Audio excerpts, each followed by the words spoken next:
Hello everyone, my name is Dr. John, and welcome to Empower Good Health. Did you know health education can prevent both hospitalizations and poor health? When people understand their medical conditions, they are better able to manage them.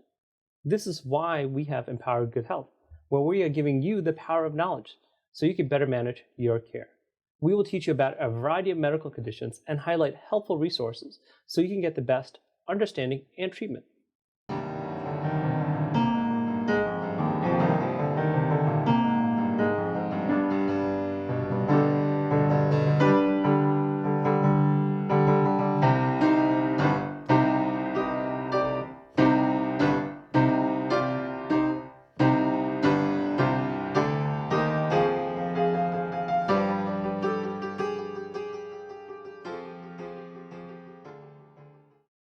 Have you ever felt like this after leaving a doctor's appointment or a pharmacy? Don't worry, it's very common to feel like this, especially when you don't know what type of questions to ask during your medical appointments. The Ask Me 3 program focuses on asking good questions for good health. So what are the questions you should ask? First, what is my main problem? Second, what do I need to do? And finally, 3, why is it important for me to do this? By knowing to ask these very important questions and understanding the answers to them, you will become more actively engaged to empower good health. Sometimes people look okay on the outside, but on the inside, there's chaos.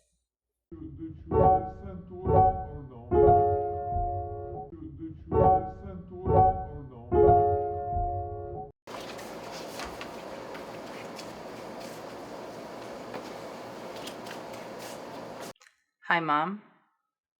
There's a bomb. It's the mafia and they want me dead.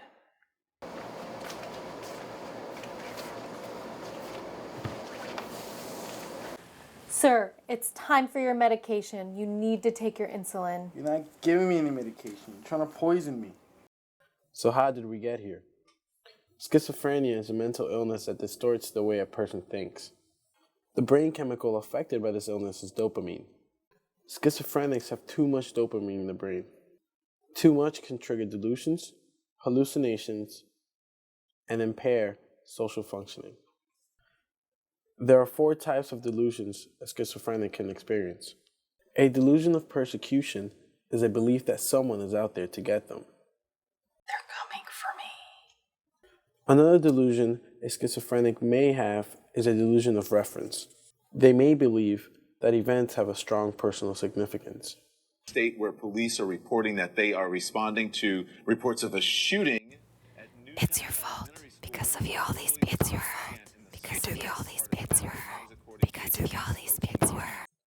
Delusions of grandeur are also quite common in schizophrenics. God gave me the numbers to the lottery. I have to buy a ticket, and then I can buy a mansion and become president. Delusions of control are delusions where they believe that someone else is controlling their thoughts, feelings, impulses, or behaviors. Okay, stop. You have to go back and start over. It's the wrong note. You have to stop. We have to start again. No, we have to start from the beginning. I'm doing a good job. 70% of schizophrenics hear voices. Less frequent are visual hallucinations.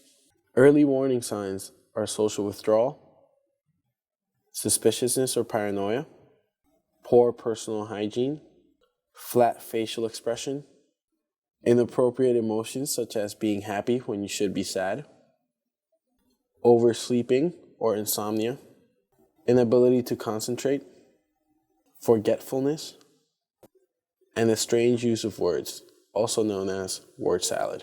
Schizophrenia is a severe and often disabling brain disease that affects approximately 1% of the population. Actually, about 2 million Americans suffer from the illness in a given year, and we have what we call positive and negative symptoms for schizophrenia. Positive symptoms are what are added to the person because of the disease, such as hallucinations, delusions, thought disorders, bizarre behavior, and disorganized speech. Negative symptoms are what is taken away. So you see an apathy, a lack of motivation, blunted or flat affect, and social withdrawals. There's no single factor that leads to schizophrenia. People who have a family member with schizophrenia are more likely to develop it. Other triggers are viral infections, stress from parental loss or separation, abuse in childhood, and low oxygen levels during birth. Stress can also trigger an episode. Schizophrenia typically develops in the late teens, early 20s. Some people with a genetic tendency develop schizophrenia after smoking marijuana. Others develop schizophrenia or a similar mental illness after experimenting with drugs such as ecstasy, mushrooms, crystal meth, and other illegal drugs. Some people have an episode of psychosis and bounce back, but some will never be the same after. Those who start at a younger age or use often are more likely to develop schizophrenia, bipolar disorder, or another mental illness. Physical health and mental health are connected. Stress can induce an episode of psychosis. It is important for people with mental illness to be able to cope with stress when they're not feeling well. There is no cure, but treatment can help people function relatively normally. The earlier the treatment is received, the better the prognosis for the disease. Training with them. And the next slide shows where we're training now, and that includes the Prince William County. So NAMI is divided sort of into 3 tiers. There's the national office, which happens to be located in Arlington, Virginia. And then there's the state level, which is located in Richmond, Virginia for us, NAMI, Virginia. And then we're the local affiliate. So there's approximately 20 local affiliates in the state of Virginia. And NAMI Northern Virginia is the local affiliate. And we serve all of the Northern Virginia communities, including Alexandria, Arlington, Fairfax, Falls Church, and Loudoun. Tonight we're really excited to bring Raymond Gonzalez from CET Cleveland, and he was able to talk with us through the magic of technology about cognitive enhancement therapy that is available in many communities across the nation, and it was just a way for our community to learn more about this exciting new treatment and to maybe talk about whether it's something we'd like to see in our community. So we're really excited about some of our new youth programs. So for a long time, we've been able to serve adults, and we really heard the community say that we really would like to have something that teens and young adults feel comfortable getting involved with. So our newest program is Youth Fest. Youth Fest is held quarterly, and we have Summerfest coming up on June 3rd, which is a Friday at the Claude Park Farm. And it's just a really fun, low-stress way for people to come out and meet other people and share. Sometimes people end up sharing their stories, but they generally just enjoy some s'mores around the campfire and a guitar. And it's also a time that family members can join a support group, and then everybody comes back together again for fun. So the In Around Voice program is a wonderful program that allows 2 people who are living in recovery to share their journey towards recovery. And through that program, we're able to reach people who live with a mental health condition, who may be hospitalized at the moment, and it brings much hope to them. We share it with police officers who are going through crisis intervention team training, and we share it in the workplace as well as many other events throughout the community. And it's a live program, and it's available. People can find out more by emailing us at info@nami-nova.org to request a presentation. All of the programs that we provide are provided at no cost to participants. We have 2 classes that are available. One is a 10-week program called Peer to Peer, and it's a recovery skills class for people who live with a mental health condition. And it is peer-led, so 2 people who are living in recovery receive NAMI training, and then they lead this program, and it's really powerful. And we have found that those people who go on to become peer mentor leaders, really that helps to support their recovery as well. And then we also have the Family to Family program, which is a 12-week class for family members who, through that program, are able to learn more about how to better support their family member, learn more about what their family member may be experiencing, and also to really learn more about how to make sure that they're taking care of themselves as well. So we are thrilled that we have over 100 program leader volunteers who make it possible for us to reach over 8,000 people each year now. But nevertheless, we still do need the financial resources in order to be able to train people and to put on our programs. So the ways that we do that is we rely on local donations from individuals, and donations that are made to us come through us through our Reston post office box and also through our website at nami-northernvirginia.org. And also we have an annual walk each year, and so this year our walk's going to be September 24th at Tyson's Corner, and we're really excited, but also it's, of course, our biggest fundraiser of the year. We have a helpline, and the helpline is available during the week, 9 through 5, Monday through Friday, and the helpline is there to provide a listening ear, someone that you can talk to, whether you're somebody living with a mental health condition or a family member.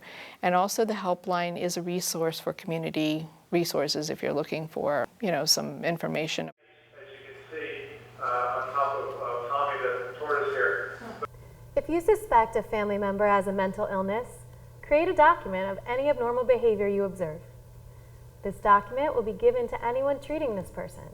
The more information you include, the easier it will be for different providers to treat them for their mental illness. This summary will also be vital for any emergency hospitalization. Update this biography as needed. You can also use it later for getting Social Security assistance. Be involved in the treatment plan. Work with the doctors and learn as much as you need to about the treatment plan and medications. Talk to other families who are dealing with the mentally ill family member for support. You may know someone with mental illness and not even know they have it. Because of the stigma attached, many people hide their mental illness because normal people just don't understand, or they're afraid of mentally ill people. As you can imagine, these challenges are quite large. They can impact your self-esteem, having friends, your income, having suicidal thoughts, substance use, not knowing how to plan for the future, not knowing how and when to take medications, and stigma, which is a really important piece of all of this. There is so much stigma related to brain diseases that differs from having a physical illness.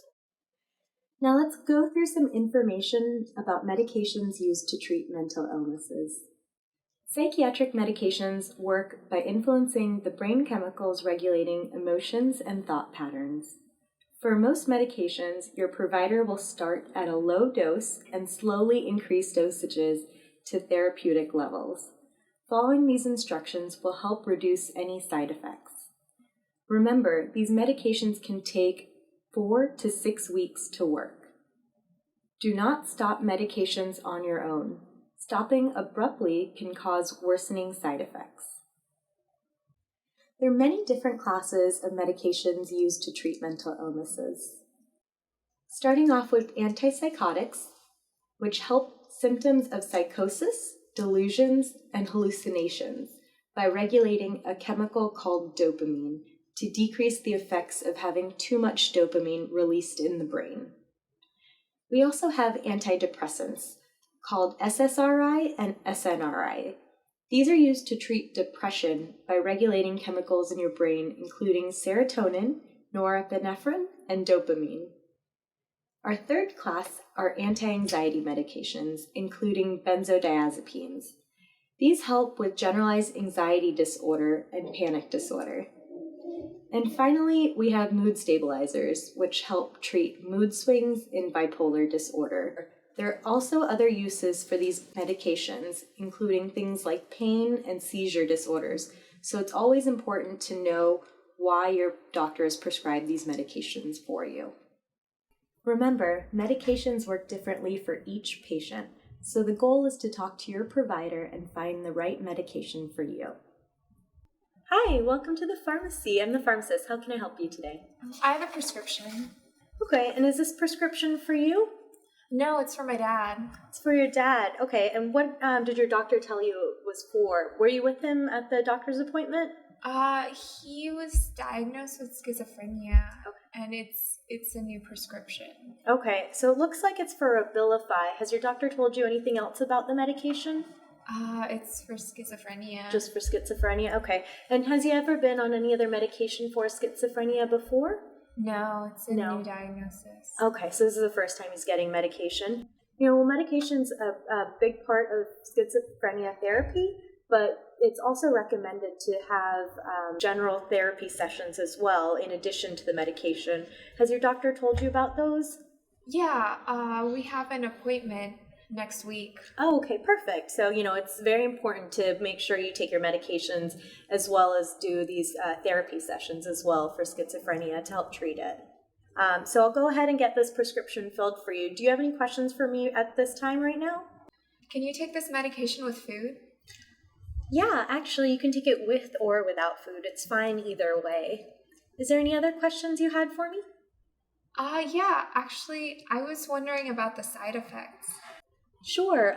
There are actually a few different side effects that I want to let you know about, but I'll actually have a prescription. I'll have like a handout with the prescription, and I can run through the different side effects with you if that's okay. Does that sound all right?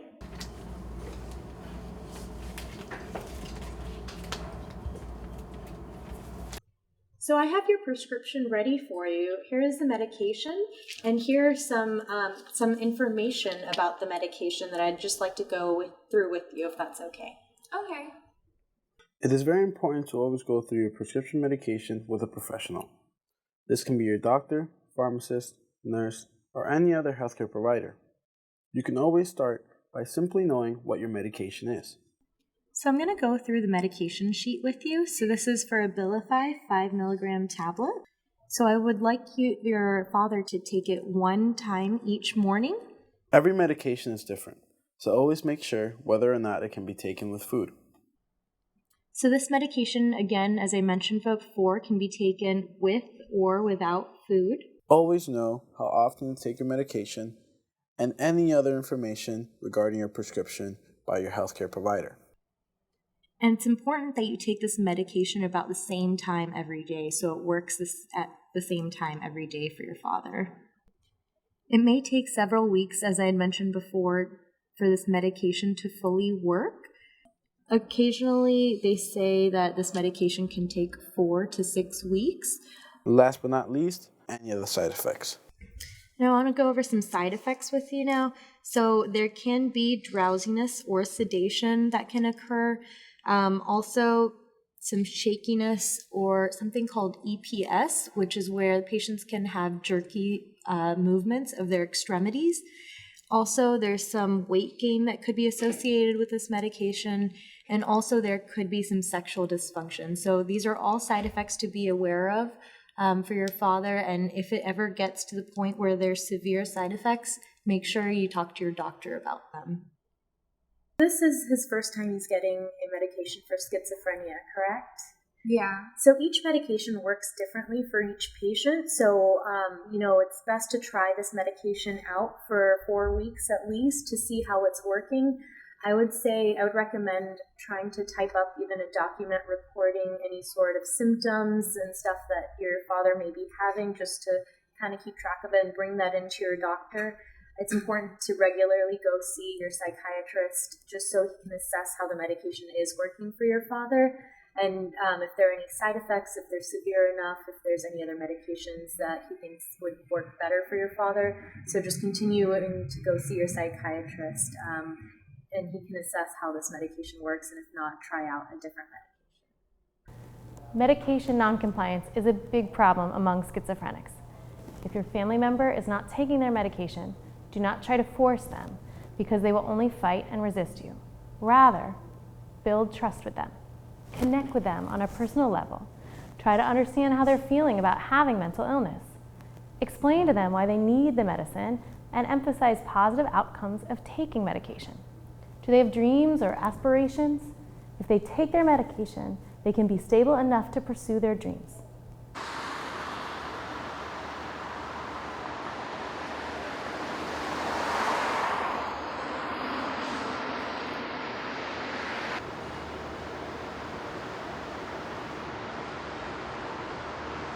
Schizophrenia is one of the most frequent diagnoses that we work with here at PRS. We anticipate this coming year and in our past year that about 50% of our clients who come to us have a diagnosis of schizophrenia. And this is a very challenging issue for clients because it affects so much of their ability to plan, to use good judgment, to move towards the future. So we really provide a lot of supports and skill training to them to help them succeed in what their goals are in life. What we're doing is having an employment specialist work side by side with the client who wants to become employed in helping them choose, get, and keep a job. So that employment specialist is going to start by talking with the client about what their preferences are. What kinds of jobs are you interested in?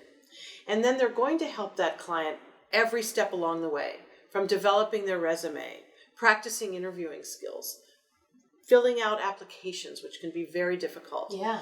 And then step by step, working towards that job, helping clients on the job if a client chooses to disclose their disability at work, or if a client chooses not to disclose, helping them off-site to be able to determine their needs at work. PRS works with the broad category of behavioral health disorders, and that can include serious mental illnesses, such as schizophrenia, bipolar disorder, major depression, paranoia. So any of those really serious problems in living that can create issues across the board. We work with anxiety disorders. We work with clients who are on the autism spectrum, such as folks living with Asperger's disorder. We work with clients dealing with substance use disorders. We find that frequently mental illness and substance use disorders go hand in glove. So we work concurrently on both of those issues. We also work with mild intellectual disabilities. And really anyone who's facing a life crisis, we will work with them at our Crisis Link. We have our Recovery Academy Day programs, and these are curriculum-based programs based really on a community college model, where clients register for classes based on what their preferences and needs are and goals in the community.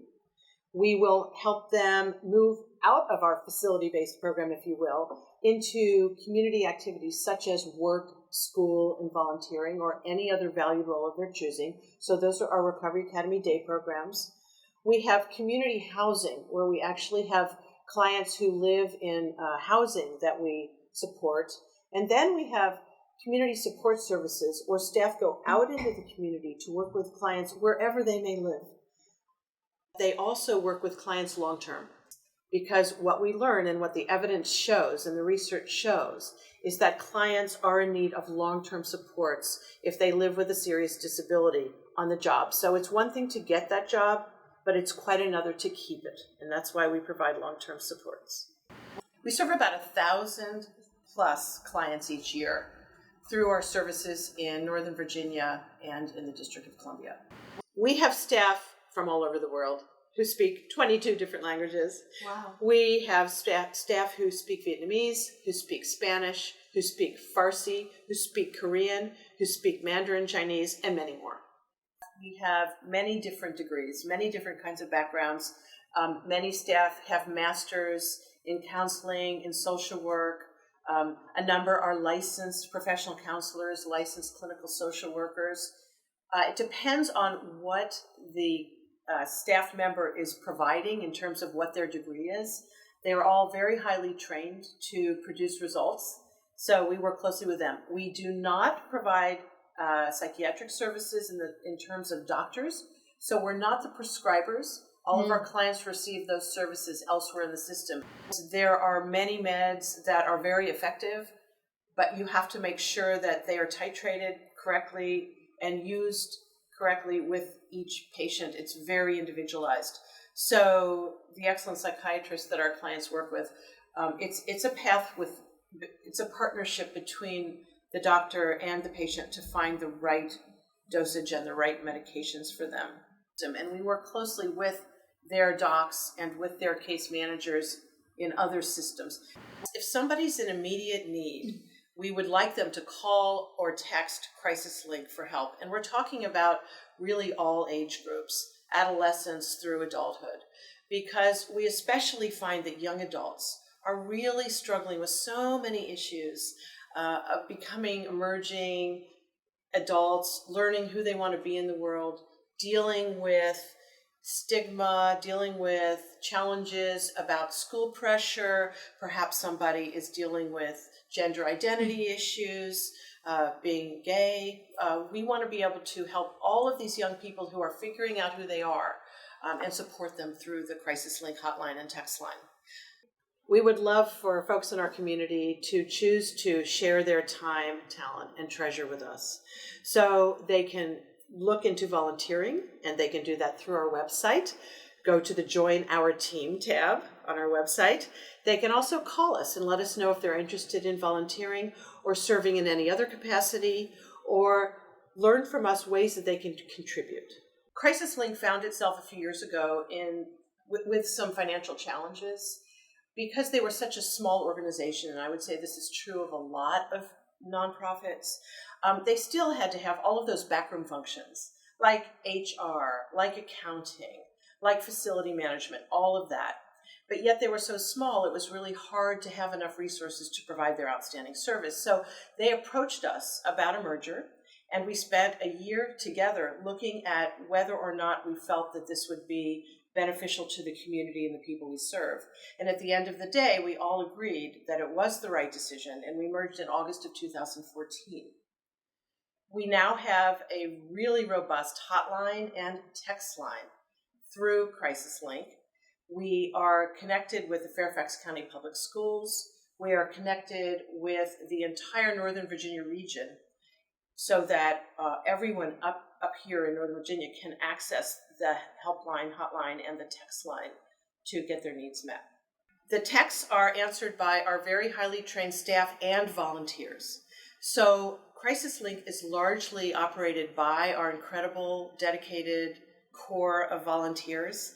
And in fact, I guess I'd like to put a word out there if anybody's ever interested in being a volunteer for PRS, either in one of our other programs or our hotline or our text line. Please do go online to our website and check us out.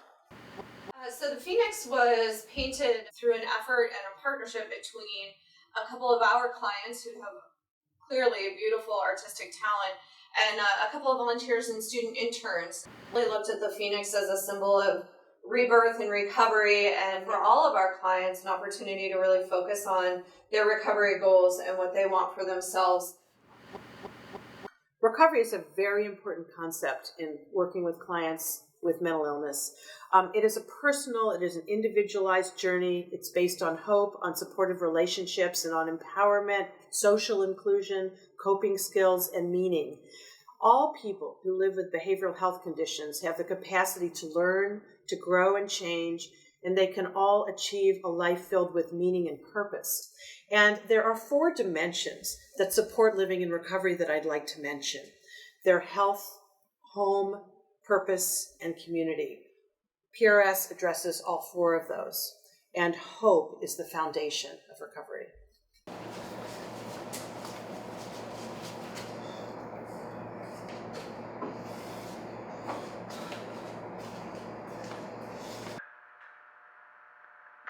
That doesn't make sense.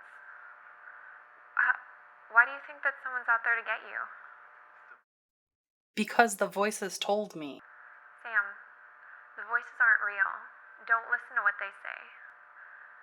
They're part of your schizophrenia, and you have to know, we're gonna go to the doctor, and we're gonna try and get you better, and we're gonna try our best to make them go away. Please, trust me. Listen, you're in the hospital because your diabetes is not controlled. I am not permitted legally to give you anything but what you're prescribed. You need to take the insulin. Can I give it to you?